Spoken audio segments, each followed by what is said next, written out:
ডলারের দাম হঠাৎ কমে যাওয়ায় বাণিজ্যিক ব্যাংকগুলো থেকে আবারও ডলার কিনেছে বাংলাদেশ ব্যাংক। সোমবার নিলামের মাধ্যমে ২৬টি বাণিজ্যিক ব্যাংক থেকে ১২১ টাকা ৭৫ পয়সা দামে ৩৫৩ বিলিয়ন ডলার কেনে কেন্দ্রীয় ব্যাংক। এর ফলে চলতি অর্থবছরে এ পর্যন্ত ১.৭৪ বিলিয়ন ডলার কেনা হলো। এদিন আন্তঃব্যাংক লেনদেনে প্রতি ডলারের বিনিময় হার ছিল ১২১ টাকা ৭০ পয়সা থেকে ১২১ টাকা ৭৫ পয়সা।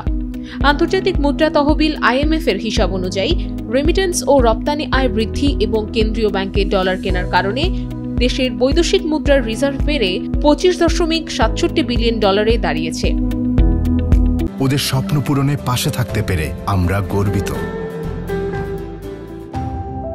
বাংলাদেশ ব্যাংকের তথ্য অনুযায়ী গত বছরের একই সময়ে রিজার্ভের পরিমাণ ছিল ২৪.৫০ বিলিয়ন ডলার। জ্বালানি, সার ও খাদ্য আমদানির মূল্য পরিশোধ করতে ২০২৪-২৫ অর্থবছরে আগের ৩ বছরে বাংলাদেশ ব্যাংক বৈদেশিক মুদ্রার রিজার্ভ থেকে ২৫ বিলিয়ন ডলারের বেশি বিক্রি করেছিল।